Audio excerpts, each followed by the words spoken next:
MLA కోటాలో నిర్వహించే MLC ఎన్నికలకు కూటమి పార్టీలో భాగంగా జనసేన అభ్యర్థిగా కొన్నిదెల నాగబాబు నామినేషన్ దాఖలు చేయనున్నారు. పార్టీ అధ్యక్షుడు ఉప ముఖ్యమంత్రి పవన్ కళ్యాణ్ ఆదేశాలకు అనుగుణంగా నామినేషన్ దాఖలుకు అవసరమైన పత్రాలను జనసేన కార్యాలయం సిద్ధం చేసింది.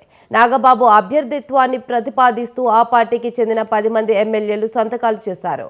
వీరిలో పౌర సరఫరాల శాఖ మంత్రి నాదెండ్ల మనోహర్, ఎమ్మెల్యేలు మండలి బుద్ధా ప్రసాద్, లోకం నాగమాధవి, ఆరణి శ్రీనివాసులు, పంచకర్ల రమేష్ బాబు, సుందరపు విజయ్ కుమార్, పస్తమాట్ల ధర్మరాజు, అరవ శ్రీధర్, బత్తుల బాలరామకృష్ణ, పంతం నానాజీ ఉన్నారు.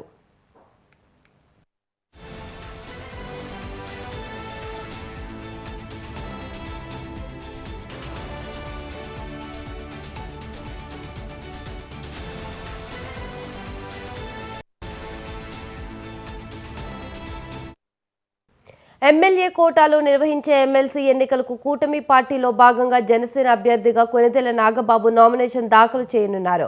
పార్టీ అధ్యక్షుడు ఉప ముఖ్యమంత్రి పవన్ కళ్యాణ్ ఆదేశాలకు అనుగుణంగా నామినేషన్ దాఖలుకు అవసరమైన పత్రాలను జనసేన కార్యాలయం సిద్ధం చేసింది. నాగబాబు అభ్యర్థిత్వాన్ని ప్రతిపాదిస్తూ ఆ పార్టీకి చెందిన 10 మంది ఎమ్మెల్యేలు సంతకాలు చేశారు. వీరిలో పౌర సరఫరాల శాఖ మంత్రి నాదెండ్ల మనోహర్, ఎమ్మెల్యేలు మండలి బుద్ధా ప్రసాద్, లోకం నాగమాధవి, ఆరణి శ్రీనివాస్, పంచకర్ల రమేష్ బాబు, సుందరపు విజయ్ కుమార్, పస్తమాట్ల ధర్మరాజు, అరవ శ్రీధర్, బత్తుల బలరామకృష్ణ, పంతం నానాజీ ఉన్నారు.